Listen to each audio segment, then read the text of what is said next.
kasi lobi nakozonga mobembo ezali ndeliwa te o nakei kasi lobi nakozonga bayama mobembo ezali ndeliwa te o totika bamboka mosika tokende koluka bomoima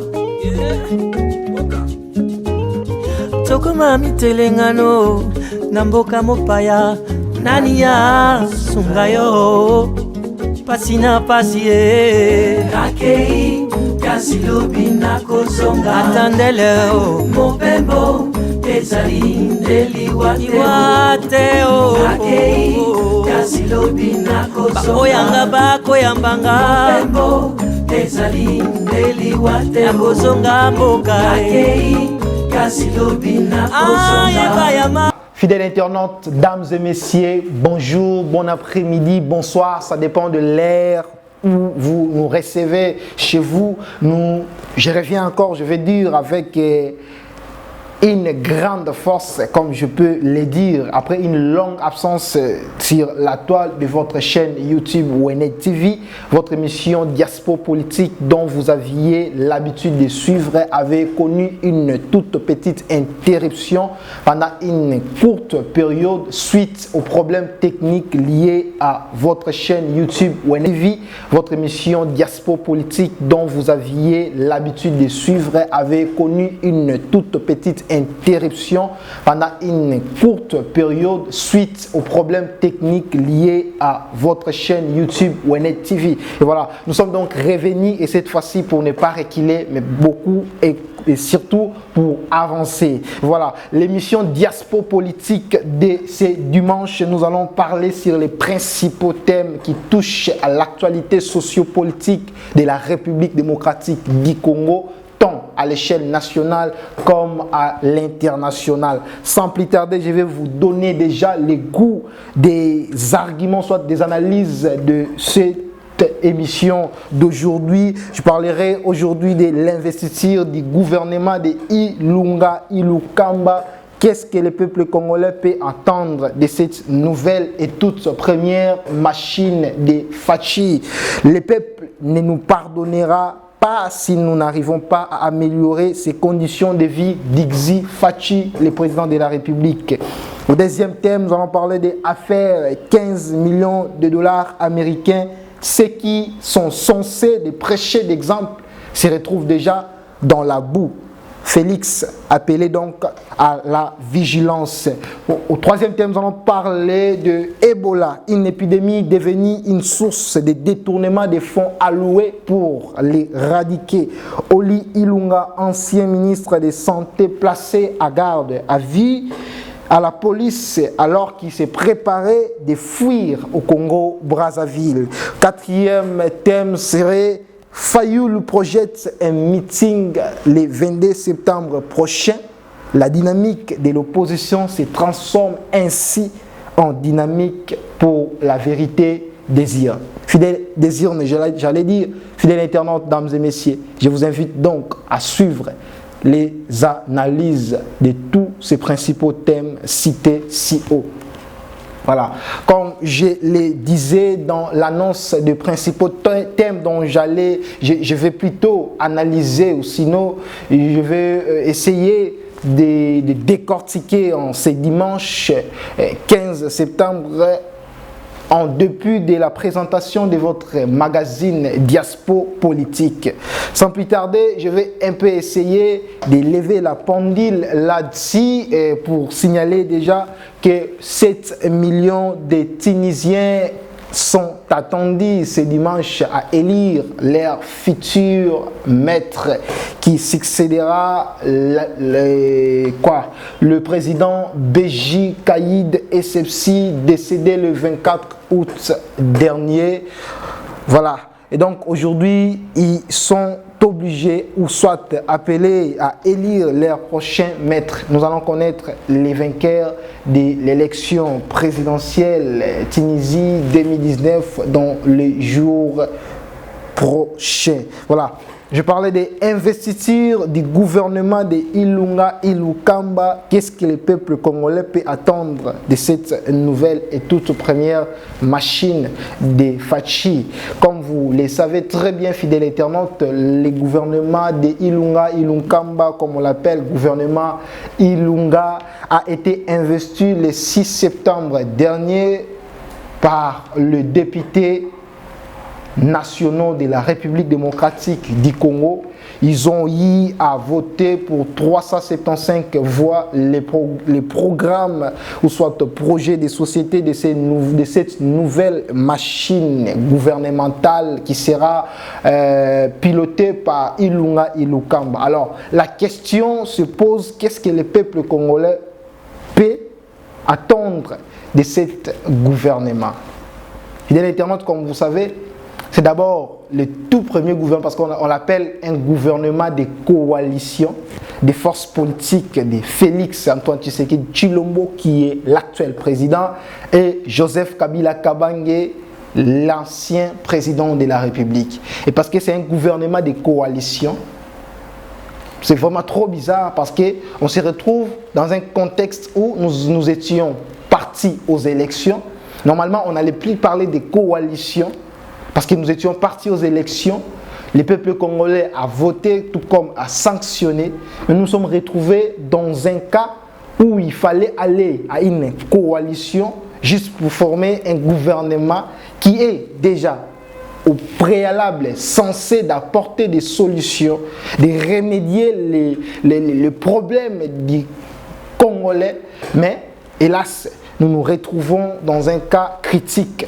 Pourquoi? Parce que l'homme de Kabila a voulu que ça soit fait ainsi. Il a voulu qu'il ne passe jamais inaperçu comme ça. Et il a tout organisé. Voilà pourquoi nous sommes allés à une coalition où le gouvernement est un acquis de cette coalition. Et dans cette coalition, le plus pire, c'est que l'ancien régime garde une forte mainmise dans ces gouvernements. Pourquoi? Parce que l'homme de Kabila a encore pris avec lui le poste clé, ou soit le ministère de souveraineté. Il a encore repris ça avec lui cette fois-ci. Et c'est grave. Dans ce gouvernement où on compte 66 membres, plus les premiers ministres, et dans ces 66 membres, nous voyons ça serait 42 seront de l'ancien régime, ou soit pas de l'ancien régime, mais plutôt de l'ancien président de la République qui a échoué pendant 18 ans.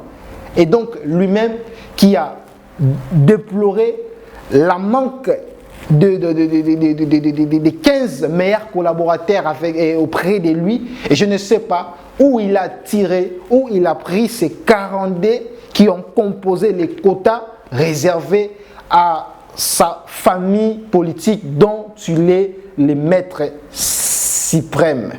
Donc on ne sait pas, on n'arrive pas à comprendre. Et si nous pouvons dire qu'est-ce que le peuple congolais peut attendre de cette nouvelle machine, c'est déjà, ça serait une question qui resterait aussi longtemps étant comme énigme, si je peux le dire, parce que on ne peut pas encore, on ne peut pas dans un premier temps vraiment parler de qu'est-ce que nous pouvons, est-ce que c'est le meilleur ou ce n'est pas le meilleur, parce que Félix avait juste pour lui et pour le peuple congolais, parce que les camps de Félix, les quotas réservés à Félix, c'est un quota qui profite au peuple congolais, parce que peu importe le mécanisme, comme j'ai l'habitude de le dire, qui a fait en sorte que Félix soit aujourd'hui président de la République, il l'est maintenant et il y sera pendant 5 ans, donc jusqu'à 2023. Et donc, tout ce qui rentre des droits à Félix doit faire objet du profit de l'homme congolais. Et donc, parce qu'il a juste pris avec lui, pour lui, et pour l'ensemble du pays, qui est 23 postes. Et donc ces 23 postes doivent revenir aux hommes intègres, aux hommes qui incarnent le valeur.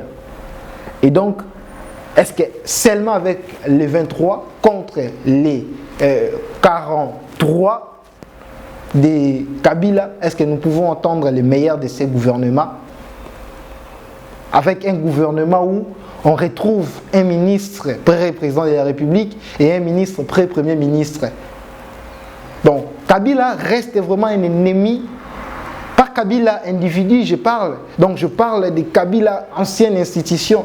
Il reste encore ennemi des Congolais. Et cette fois-ci, il combat celui qui est censé, le tout premier citoyen de la République. Il lui combat de la manière indirecte.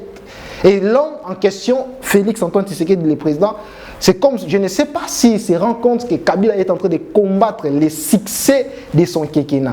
Parce que, est-ce qu'à l'époque de Kabila, il pouvait accepter une telle démarche, avoir un ministre pré-président de la République et un ministre pré-premier ministre? Alors qu'à son époque, nous le savons très bien, que même un ministre d'État, lorsqu'il se présente pour donner par exemple un compte rendu par rapport aux démarches de son ministère, il disait toujours, le président de la République m'a instruit. Il ne parlait pas du premier ministre m'a instruit, mais il parlait directement du président de la République m'a instruit.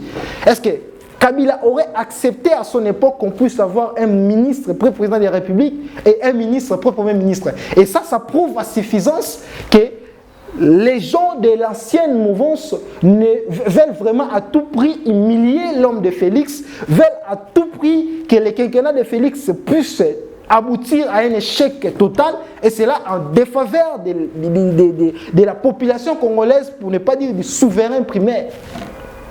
Et aujourd'hui, si on peut se demander cette question de savoir qu'est-ce que le peuple peut attendre de ce gouvernement, de cette nouvelle machine, la toute première alors de Félix, nous allons rentrer directement à l'institution président de la République pour lui demander qui doit jouir pleinement de ses attributions. Il doit comprendre que c'est lui maintenant qui est le maître de la République démocratique du Congo et qu'à part lui, il n'y a personne d'autre. Il n'y a personne d'autre. Et aujourd'hui, il doit les connaître, que les Congolais ne démaneront pas de comptes à Ilunga Ilukamba, encore moins à Thomas Louaka ou qui que ce soit. Les Congolais iront droit vers lui demander qu'est-ce que tu as fait pour nous durant tes 5 ans. Félix doit se rendre compte, doit comprendre que c'est lui en réalité qui est le comptable devant la population congolaise. Ce n'est ni Kabila, ni ses alliés internationaux comme il est en train de se faire, qui ne pensent pas que les Congolais iront chez Donald Trump lui demander les comptes rendus. Les Congolais lui demanderont qu'est-ce que tu as fait pour nous alors que nous t'avions confié la mission de nous gérer, de gérer nos destinées entre tes mains, de gérer notre quotidien. Donc, Félix doit prendre les choses en main. Les Congo, nous savons très bien, c'est la forme de l'État de la République démocratique du Congo. C'est une république. Et au Congo, c'est le président de la République qui est le garant du bon fonctionnement des institutions. Il est le garant de la Constitution ainsi que de bon fonctionnement des institutions. Et qu'il a un pouvoir dit discrétionnel qui peut agir à tout moment pour l'intérêt supérieur de la nation, sinon pour défendre les quotidiens du Congolais. Et tout ce que nous pouvons entendre de cette machine, c'est ce qu'ils suivent la vision de Félix Antoine Tshisekedi Tshilombo. Nous ne voulons pas que nous parlons tout le temps de ministre pré-président de la République, ministre pré-premier ministre. Normalement, Félix devait revoir cette thématique évoquée lors des échanges ou soit des négociations pour la formation de cet appareil gouvernemental. Félix devait se poser la question de savoir pourquoi ministre pré-président de la République et pourquoi ministre pré-premier ministre, alors que et les ministres, et les premiers ministres, et tous doivent suivre la vision, n'est-ce pas, de celui à qui les Congolais ont confié les mandats, je vais dire. Les Congolais n'ont pas élu Ilunga Ilukamba. Les Congolais n'ont pas élu le ministre là, tous ces ministres-là, les vice-premiers ministres. Non, les Congolais ont élu Félix Antoine Tshisekedi Tshilombo. Et donc, c'est à lui qu'on a confié la gestion du quotidien du Congolais, de l'homme congolais, si je veux dire. Et ici, je pense que nous tous, nous sommes en train de nous poser une telle question. Internautes, dames et messieurs, je vous invite de vous abonner massivement sur votre chaîne YouTube Wenet TV pour suivre votre magazine Diaspo Politique, une émission qui a pour rôle, sinon je vais dire mission, d'analyser, de vous apporter l'éclairage de la lumière sur l'actualité sociopolitique de la République démocratique du Congo. À faire 15 millions de dollars américains, ceux qui sont censés de prêcher d'exemple s'y retrouvent déjà dans la boue. Fachi est donc appelé à la vigilance. Comme je disais tout de suite, à faire 15 millions de dollars américains, une somme qui révèle des décotes ou soit prélevée pour le bénéfice, si je peux le dire comme ça, de la République démocratique du Congo sur les revenus des entreprises pétrolières, au lieu que cette somme soit versée au trésor public. Hélas, cette somme a été détournée et versée dans un compte d'un individu, un compte inconnu. Je me dis, je suis en train de me demander une question. Les gens qui ont fait campagne, qui ont bâti campagne en parlant, en nous disant qu'ils allaient combattre la corruption, qu'ils allaient faire la lutte contre l'enrichissement illicite, qu'ils allaient faire la lutte contre la corruption, contre les intouchables. Alors aujourd'hui, ils se retrouvent déjà dans la boue, la même boue alors que les hommes de l'ancien système étaient en train de tourner. Et voilà aujourd'hui, nous ne sommes encore au début. Il y a encore 3 ans. Parce qu'on parle toujours de 3 ans, parce que la 5e année, c'est une année post-électorale. C'est une année où on ne parle plus des projets, on ne parle plus des réalisations. C'est plutôt une année où on commence maintenant à préparer. On commence à penser à la future législature, sinon législation. Et donc, juste au début, après juste une année, vous commencez déjà avec des détournements de 15 millions. Et ce qui est grave, celle-ci, c'est ce qui est cité. Et alors, ce qui n'est pas cité. Et parce que ce qui m'énerve encore beaucoup plus, c'est ce que l'homme qu'on cite ici, c'est lui vraiment les bras droits. C'est avec lui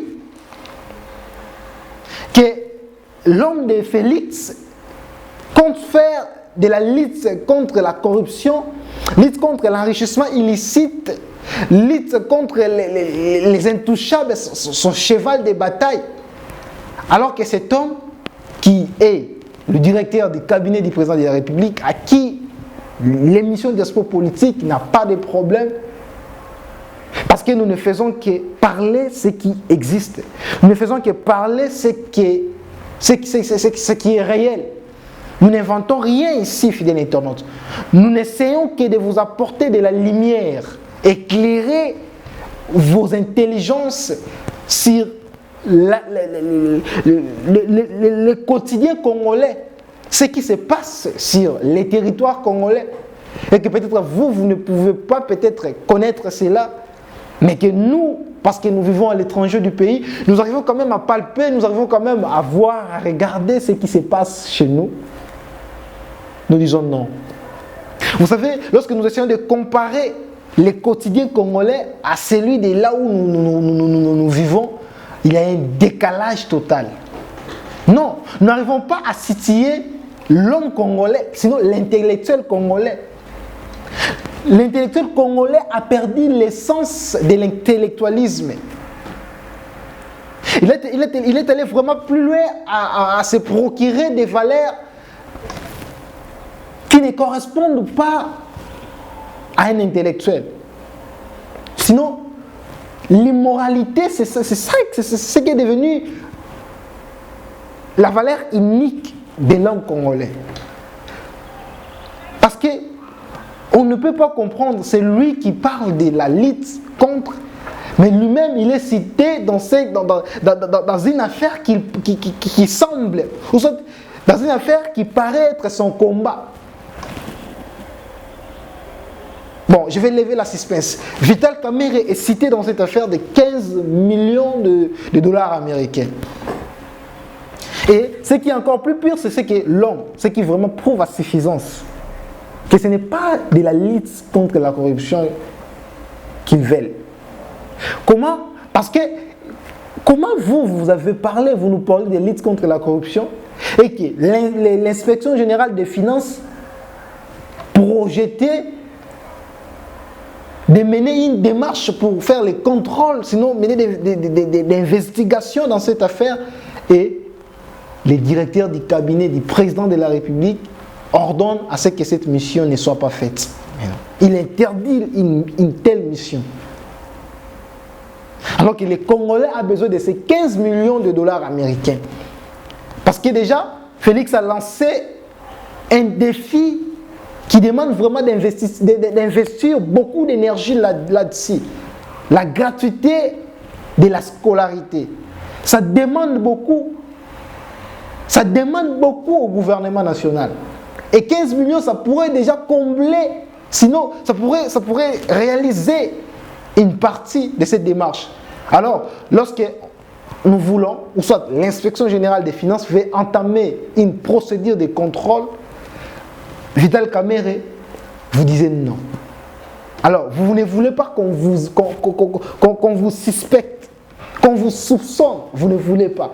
Mais lorsque vous menez une telle démarche, vous ne voyez pas que vous-même vous êtes en train de nous pousser vraiment à croire, à penser, sinon à vous prêter vraiment l'intention de détourner ces 15 millions de dollars américains. Vous comprenez? Laissez l'inspection générale des finances faire son travail. Parce que les Congolais, aujourd'hui, ils connaissent maintenant, non, il y a une inspection générale. Voilà. L'avènement de Félix au sommet de l'État a fait en sorte que l'homme congolais puisse s'ouvrir. Il y a maintenant beaucoup de choses que nous ne connaissions pas avant et qu'aujourd'hui nous les connaissons. Et nous croyons vraiment avoir beaucoup de connaissances en profondeur sur ça. Parce qu'à l'époque de Kabila, les détournements ne faisaient pas vraiment écho dans la scène de la population congolaise.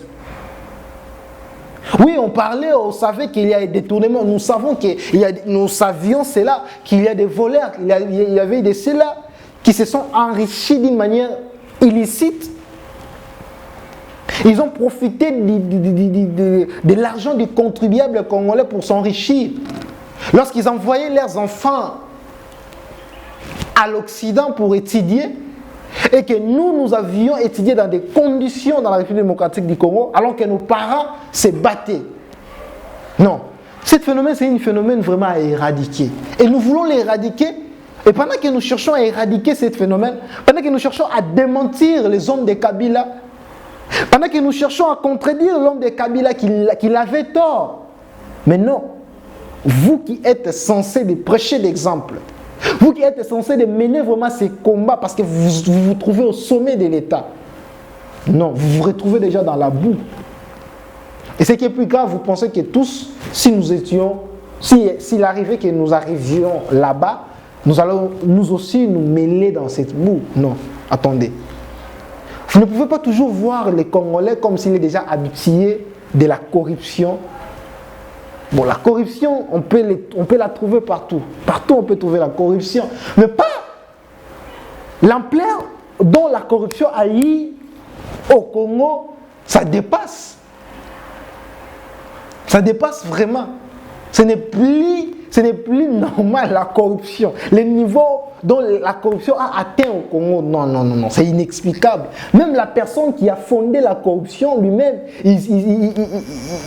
il va s'étonner, il pourrait s'étonner, dire non, la corruption, je ne l'ai pas conçue pour de telles pratiques comme ça. Au Congo, la pratique de la corruption a pris vraiment l'ascenseur, au point où on n'arrive plus à comprendre qui est censé, à corrompre, qui est censé de corrompre aussi, et qui n'est pas censé les corrompre et qui n'est pas censé d'être corrompu. C'est ça vraiment la question devenue énigmatique au Congo. Et à l'heure où Félix appelle au changement de mentalité, hélas, dans son cercle se trouvent des gens qui disent non, nous allons continuer avec l'ancien système. Non. Nous ne voulons pas de ça. En tout cas, ici, nous décrions. Ici, c'est la voix des diasporas. Nous décrions en sorte que Kamere puisse lâcher.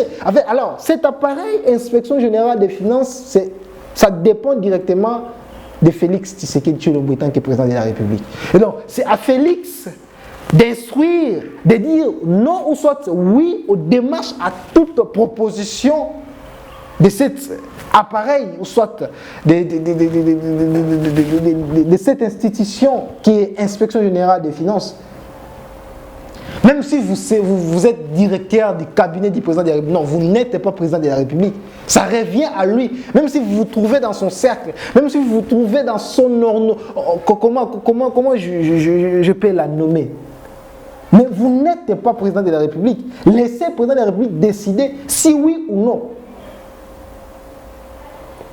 Monsieur Kamere, vous commencez mal. J'ai entendu, je suis en train de suivre l'actualité sur Africa News, où j'ai entendu, ce sont les hommes des Kamere, là-bas à Sud Kivu, sa province natale, il paraîtrait, ils disent que c'est un complot monté contre Kamere. Non, ce n'est pas un complot. Sinon, nous risquons encore de revenir avec les anciennes pratiques de l'ancien régime. Lorsqu'on veut faire ça, non, ils veulent. Sinon, on risquait encore de revenir avec cette question de l'outrage. Parce que là, comme vous avez déjà commencé à décrire les complots contre Kamere, ça risquait de devenir l'outrage contre les directeurs du cabinet des chefs de l'État. Alors ça, non. Déjà, cette infraction de l'outrage contre les chefs de l'État ou contre qui que ce soit, normalement, ça ne doit plus exister. Parce que la République démocratique du Congo, c'est un pays plutôt où l'on évoque à tout le temps la démocratie. Et dans la démocratie, on ne peut pas toujours évoquer, on ne peut pas toujours parler de l'outrage. Sinon, à quoi servirait la démocratie? Non. Vous êtes là, vous êtes des professeurs, vous êtes là, vous êtes des technocrates, vous êtes là, vous êtes des gens qui... Vous avez fait des études à l'Occident. Mais non, qu'est-ce que vous expliquez par rapport à la démocratie? Qu'est-ce que vous donnez comme explication? Est-ce qu'on peut encore parler de l'outrage à un dignitaire d'un régime? Au sein de la démocratie, je pense que c'est non. Parce que je pense que dans la démocratie, on doit peser nos paroles, bien sûr, on doit peser nos mots. Mais dire au président de la République que vous avez volé, ça ne serait pas un outrage. Non, je ne crois pas. S'il l'a fait réellement, ça ne serait pas un outrage, à moins que ça soit ce qu'on appelle, je ne sais pas, j'ai encore le mot m'échappe. Le mot m'échappe. Mais c'est vraiment du réalisme, c'est vraiment réaliste ça. Et que le chef de l'État a commis un tel acte qu'on lui reproche, ça ne serait pas un outrage plutôt, ça ne serait pas un outrage. Et donc, vous devez vraiment prêcher l'exemple. Laissez l'inspection, ou soit laissez toutes les institutions, chaque institution faire son travail. Laissez chaque institution en tout cas faire son travail. Je vais vous signaler déjà, fidèles internautes, que ce matin même, ce dimanche, Félix Antoine Tshisekedi Tshilombo, le président de la République, a reçu l'inspecteur général des finances, l'inspecteur général de l'IGF, et il lui a rassuré, encouragé. Il lui a dit qu'il doit normalement de faire. Voilà. C'était là le deuxième thème, à faire 15 millions de dollars américains. Comme je l'ai dit, fidèle internaute, qu'avec 15 millions de dollars américains, on peut faire de grandes choses. Ne voyez pas les millionnaires, ne regardez pas les milliardaires, sinon vous allez dire qu'il y a des hommes qui ont 15 millions, qui ont 30 millions dans leur compte pour eux-mêmes. Non, 15 millions, ça vaut beaucoup pour un État. Ça vaut beaucoup 15 millions. Parce qu'avec 15 millions, on peut faire beaucoup de choses. On peut créer des entreprises parce que les capitales exigées, c'est déjà des 25 000 dollars. Et dans 15 millions, on a combien de 25 000 dollars là-dedans? Comme capital afin de créer une entreprise. Et déjà, les défis que Félix a lancés, la gratuité des scolarités, ça coûte déjà beaucoup au pays. Et ces 15 millions fera quelque chose pour ces défis. Et donc, ceux qui ont commencé cette pratique éhontée, ceux qui combattent en ce que le combat contre cette pratique ne soit pas effectif, nous allons vous décrier. Ici, nous ne faisons que répéter que Kamere est cité dans cette affaire.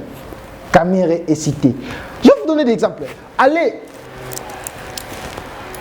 aujourd'hui dimanche, les Tunisiens sont entendus, plutôt ils étaient attendus au centre du bureau de vote pour élire leur prochain maître. Mais je vais vous dire une chose, il y a un candidat président de la République qui a été arrêté en Tunisie pour blanchiment d'argent et parce qu'il distribuait des biens lors de sa campagne électorale. Mais on s'est posé des questions, d'où il a pris cet argent afin de distribuer des biens. Mais au Congo, ce n'est pas le cas. On arrête quelqu'un qui est candidat président de la République pour blanchiment d'argent. Voyez un peu cette question. Mais au Congo, non. On ne parle pas de blanchiment d'argent. Au Congo, chacun est riche. Chacun est pauvre. Chacun a le droit d'être riche, plus riche même. Et chacun aussi a le droit d'être pauvre. Il n'y a pas la distribution équitable de richesse en République démocratique du Congo. Et donc ça, c'est ce que nous combattons. Nous combattons cela. Nous décrions cela. Nous disons ici que, M. Kamere, si réellement vous vous retrouvez dans cette affaire, en tout cas, veuillez lâcher, veuillez dire, voilà, veuillez un peu reconnaître cela, veuillez remettre la somme, parce que la République a besoin de cette somme. Aujourd'hui, l'homme congolais ne sait pas c'est quoi le budget de la République. Parce que Kabila est parti avec ses hommes. Ils nous ont laissé, si c'est 3 milliards, si c'est 2 milliards, on ne sait pas. Moi, je parle trop souvent de 2 milliards. Parce que Matata était parti, il avait laissé 4 milliards. Et on ne sait pas aujourd'hui combien nous en avons comme budget. Et si nous avons 2 milliards, si nous avons 3 milliards, mais 15 millions, ça coûte déjà beaucoup. Et donc, vous devez remettre l'argent. L'inspection générale des finances doit faire son travail. Sinon, la justice doit enquêter sur cette affaire. Les 15 millions de dollars censés être versés au trésor public doivent être versés réellement au trésor public. Ceux qui ont pris cela, la justice doit faire son travail jusqu'au point de reprendre ces 15 millions, mais au-delà de tout, faire payer même des amendements à ceux-là qui ont fait cette pratique. Vraiment, nous le demandons. Monsieur Félix, les présidents, nous vous le demandons. Nous, diaspora, nous demandons à ce que les commanditaires de cet acte puissent payer cher, qu'ils puissent restituer cet argent, mais au-delà de tout, puissent payer des amendements. Sinon, qu'ils soient arrêtés. S'ils occupent encore des fonctions, qu'ils soient limogés de leurs fonctions. C'est tout ce que nous vous demandons. Merci, le message est passé. Je pense que c'est ça le message aussi de tout le Congolais. Je pense que tout Congolais qui suit cette émission, je pense qu'il serait d'accord avec moi. C'est tout ça. Voilà. Je prends les 3 thèmes, sinon l'avant-dernier thème de notre émission, votre émission Diaspopolitique de ce dimanche. Ebola, une épidémie qui sévit déjà il y a longtemps dans la République démocratique du Congo. Et cette épidémie, le plus pure ici, si je parle d'Ebola aujourd'hui, c'est parce que c'est une épidémie qui est devenue une source de détournement des fonds alloués pour l'éradiquer. Aujourd'hui, le quotidien du Congolais est évalué à, si c'est 1 point combien de dollars? 1 point, c'est combien de dollars là? Mais avec ces 1 point, c'est combien de dollars? Ça ne suffit pas aux Congolais. S'ils payent le pain, ils payent le lait, s'ils payent aussi le lait, s'ils payent quoi, vous verrez les Congolais vont au-delà. Je parle de l'homme congolais. Va au-delà de 1 point, si c'est combien de dollars là que les statistiques sociales lui reconnaissent d'une manière quotidienne. Quotidienne, je veux dire. Et un homme comme ça, un individu, il détourne 4 millions de dollars américains. Non. 4 millions de dollars américains. Qui est un fonds alloué pour éradiquer une épidémie. Une épidémie qui coûte à la vie de l'homme congolais. Et on donne cette somme d'argent pour l'éradiquer, pour essayer, pour tenter. Parce qu'on ne peut pas parler ici d'éradiquer définitivement. On parle de tenter, de riposter contre cette épidémie. Et l'homme qui avait déjà un salaire, qui avait déjà des moluments, qui connaît déjà des moluments, qui a des frais de mission pour lui, non. C'est comme si la richesse était faite que pour eux et non pour nous. Non, c'est comme si nous qui ne travaillons pas aux institutions de l'État, c'est comme si nous n'avons pas droit à la richesse de la République démocratique du Congo. Parce que comment on peut expliquer quelqu'un qui touche 10 000 dollars comme salaire, il a des frais de mission, il a des primes, mais il va au-delà de tout ça jusqu'à détourner l'argent alloué pour éradiquer une maladie qui coûte la vie des Congolais. Et tout ça parce qu'il y a épidémie, parce qu'il y a une maladie. C'est au Congo qu'on trouve toujours de telles pratiques. Je vais vous annoncer même les diasporas, nous qui vivons à l'étranger de la République démocratique du Congo. Il y a nos frères qui sont morts. Je pense très bien, ça serait la semaine dont nous venons seulement d'achever ici, aujourd'hui dimanche. Il y a nos frères qui sont morts à Tanganyika, là-bas, la province de Zoé Kabila. Nos frères qui sont morts suite à un déraillement d'un train. Les statistiques n'est pas toujours exactes, il n'y a pas toujours de certitude, parce que le gouvernorat parle de son côté, donne de son côté un bilan de 12 morts, 18 blessés. En même temps, il y a la MONUSCO, cette MONUSCO qui avance aussi son chiffre de son côté. Il y a la société civile qui avance aussi son chiffre de son côté. Et on ne sait pas combien vraiment. Parce que au gouvernement national, il y a le ministre de l'action humanitaire, Steve Mbikai, le nouveau ministre, qui a aussi avancé un chiffre de son côté. Il parlait de 50 morts comme ça. On ne sait pas ils sont combien qui sont morts, combien ils sont blessés, on ne sait pas. Et si je parlais de cette affaire, de cette situation, parce que le gouverneur a précipité, il s'est précipité directement, je ne sais pas qui lui a demandé cette question, de savoir qui prendrait soin de ces morts et de ces blessés. Mais lui-même, il s'est précipité de dire que le gouvernement prend en charge. Et s'il évoque une telle démarche, une telle thématique, c'est parce qu'il sait que c'est le moment de profiter. C'est le moment de prendre l'argent. Et ils sont comme ça.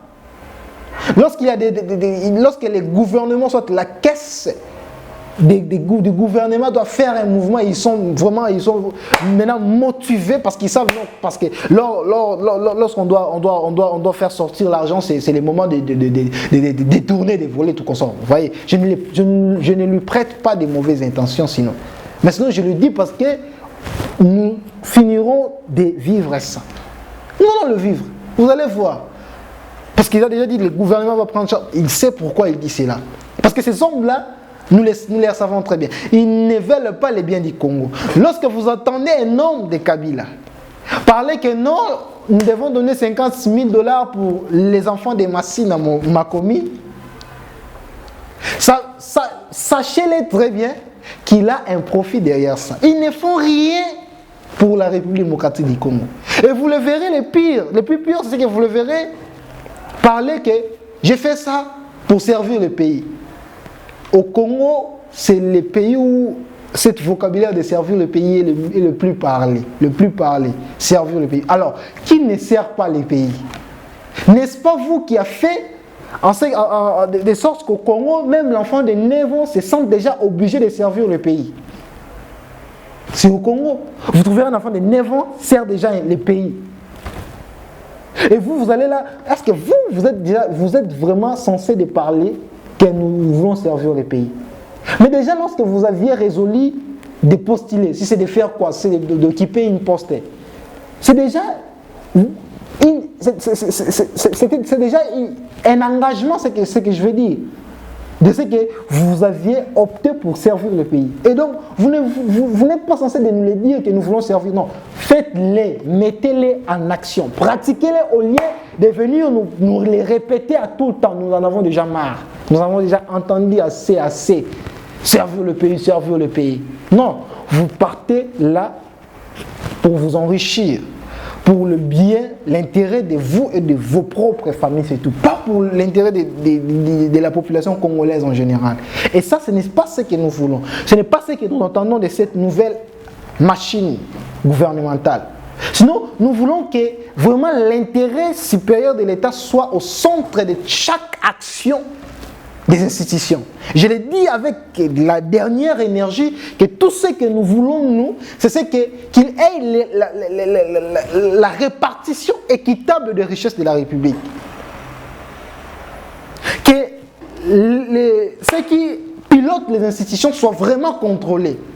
Il achète la maison à Mbinza Pigeon là-bas qu'on contrôle. C'est combien il a payé cette maison et où est-ce qu'il a pris cet argent. Je pense que Félix doit vraiment travailler sur ça. Nous avons besoin que nous ayons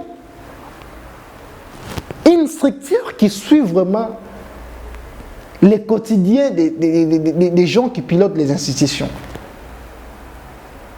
Sinon, nous allons aussi demander qu'on puisse revoir à la baisse les salaires des députés, les salaires des ministres. C'est beaucoup.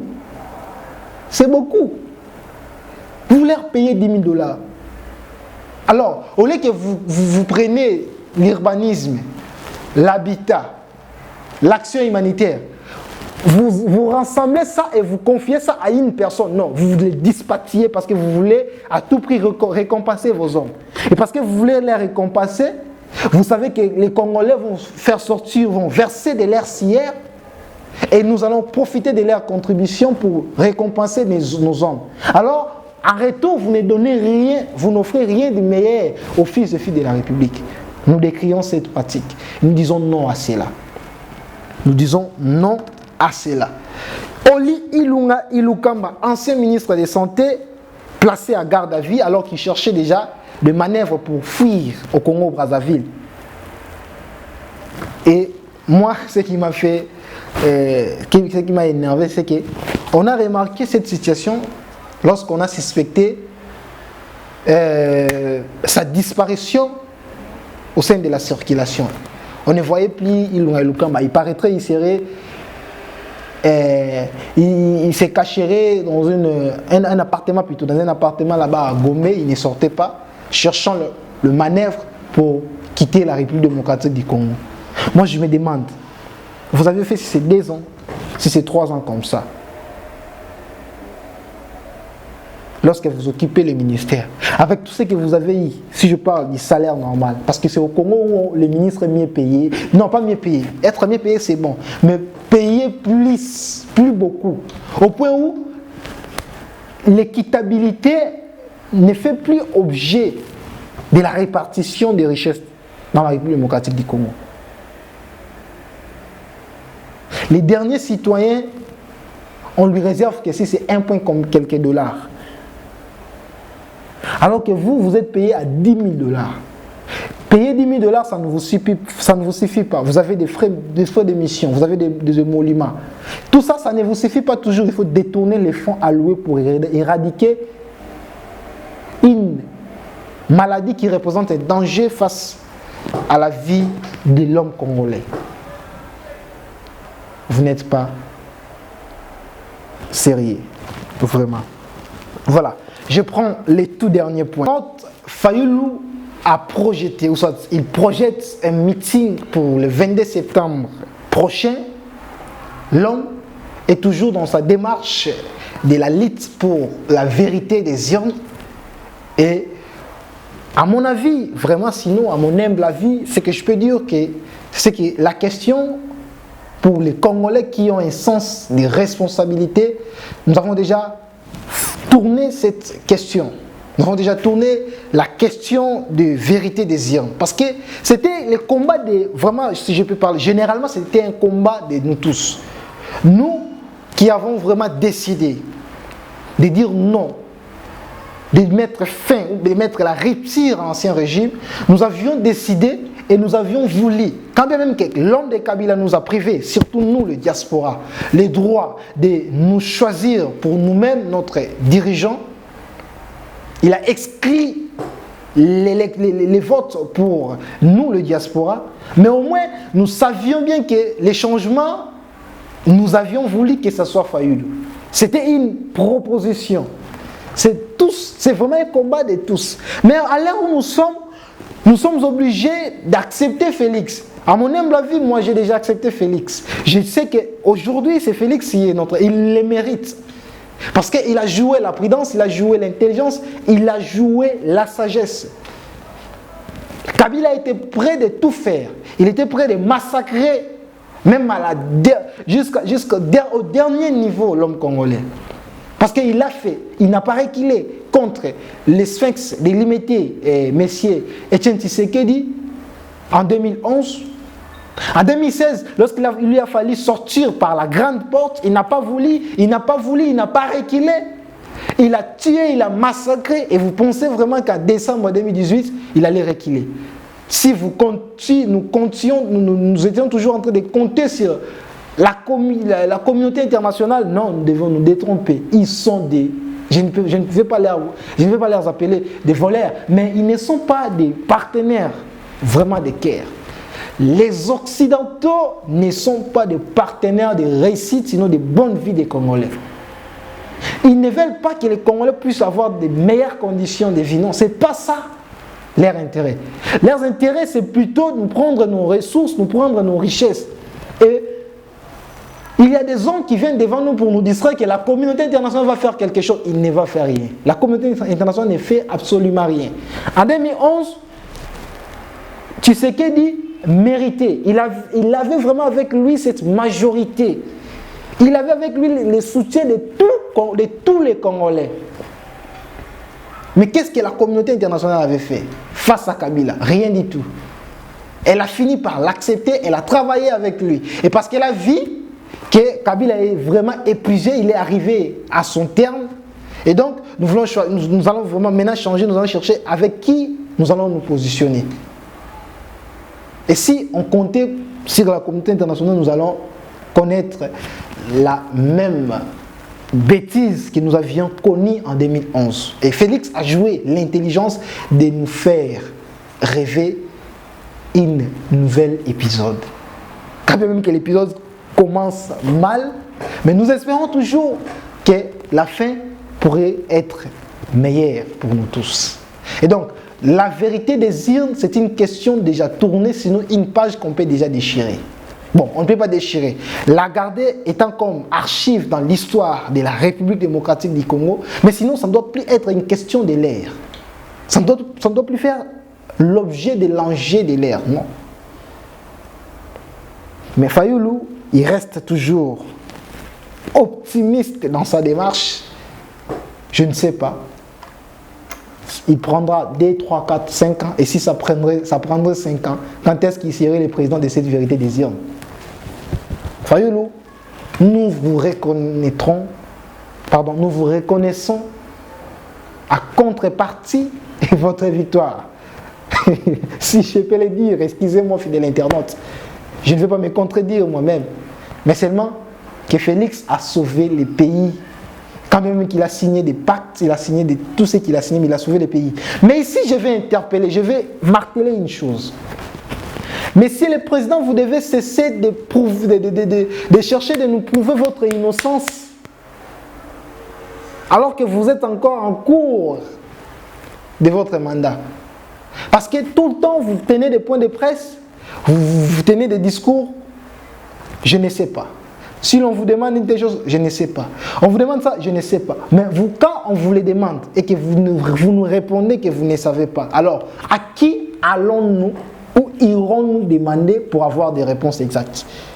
Parce que c'est vous qui êtes censé de nous donner des réponses, sinon des explications claires, précises et exactes sur des questions qui dérangent le social, sinon les quotidiens du Congolais. Et lorsque vous venez, vous nous parlez de je ne sais pas. Alors, qui connaît et qui nous le dira? À faire 15 millions de dollars, non, vous devez connaître. Nous savons très bien que vous ne pouvez pas, vous ne faites pas tout étant que président de la République, mais vous avez pour vous des prérogatives de convoquer la personne qui est censée avoir des connaissances dans la matière, lui convoquer, qu'il puisse vous donner des explications. Et en retour, ces explications, vous allez examiner, parce que vous avez une direction, direction des cabinets, direction de votre cabinet plutôt. Vous allez examiner, vous avez des conseillers politiques, des conseillers judiciaires, des conseillers, vous leur payez pourquoi? Pourquoi ces conseillers-là, tous ces conseillers sont payés? Ils sont payés seulement comme ça? Non, mais c'est pour de telles questions. Vous convoquez la personne censée avoir des connaissances en la matière, il vous doit des explications, et en retour, vous prenez ces explications, vous examinez ça avec votre collège. Et après, vous venez pour nous dire, voilà, il y a ceci, il y a ceci, il y a cela. Mais vous venez pour nous dire, je ne sais pas. Alors, à qui nous allons nous dresser nos questions et que nous aurons des réponses exactes? Vous devez arrêter avec ça. Ça, vous cherchez déjà à garantir votre innocence lors de la fin de votre quinquennat. Et nous n'allons pas vous l'accorder. Si vous pensez que vous direz, ce jour-là que non, je vous disais déjà, non, détrompez-vous. Nous irons vers toi. Vers vous, vous allez m'excuser. Nous sommes déjà habitués avec ces discours, cette manière de parler, c'est ça, c'est vraiment normal pour nous qui avons, comment dirais-je, qui vivons une expérience étrangère.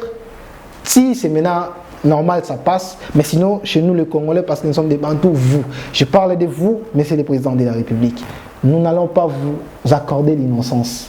Vous ne serez innocent en aucun cas, je vous rassure. Si vous échouez, si les Congolais continuent de vivre dans la misère, vous serez responsable. Et donc c'est le moment. Battez-vous en sorte que vous réussissez. Là, c'était juste une parenthèse. Ici, Fayulu projette un meeting. Je ne suis pas en désaccord avec ça. Fayulu doit toujours exister. Il doit toujours mener ses combats. Si c'est pour l'intérêt supérieur de l'État, nous allons acclamer. Nous allons encourager. Parce que nous avons besoin de... Mais ici, c'est ce qu'il n'agit pas au nom de la Mouka, mais il agit au nom de l'ancienne dynamique de l'opposition devenue aujourd'hui dynamique pour la vérité des urnes. Avec lui, il a fait un collège, Mouzitou, et les autres hommes, là, je n'ai pas encore vraiment beaucoup d'informations sur ça. Vous allez m'excuser, ne me tenez pas rigueur, fidèle internaute. Je vais revenir avec beaucoup plus de détails, de forts détails sinon, concernant ce thème du meeting plutôt de Fayulu qu'il projette pour le 22 septembre prochain. Cette fois-ci, pas pour la Mouka, mais pour la dynamique. Et donc, nous ne savons pas qu'est devenu la Mouka, Bemba et où. Je n'ai pas encore, pas vraiment d'informations, l'homme ne s'est fait plus entendre. Ces derniers temps, nous espérons, nous osons croire qu'il est en train de préparer une bonne chose pour l'État. Fidèle internaute, diaspora politique d'aujourd'hui est terminée. C'était un grand plaisir pour moi de vous retrouver. C'est moi votre frère, Shekina Brem. Je vous retrouve plutôt très prochainement sur votre chaîne YouTube, Wenet TV. D'ici là, portez-vous bien. Ciao.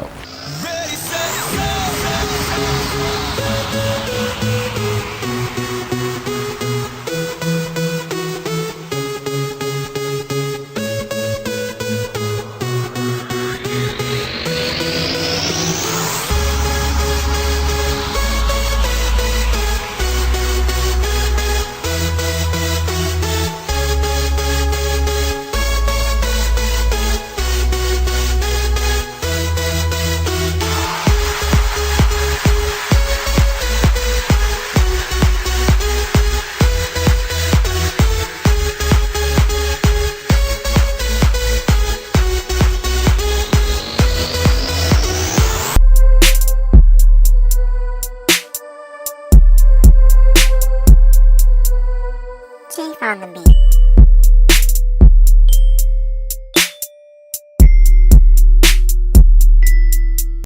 Tous les étudiants pour toute filière ayant le bac, bien sûr, parce qu'ils doivent avoir le bac. D'ailleurs, et je tiens à nous remercier à monsieur Fischer Maluengo, le travail, tout ça. Donc, nous sommes ravis avec chez les voyages Intel. Donc, là, vous pouvez être en contact, d'accord, fiable. Donc, vous serez en contact avec lui. Si jamais vous avez quelque chose, vous pouvez revenir vers nous aussi, d'accord, par l'intermédiaire de monsieur Fischer. Donc, en espérant vous comptez parmi nous l'année prochaine.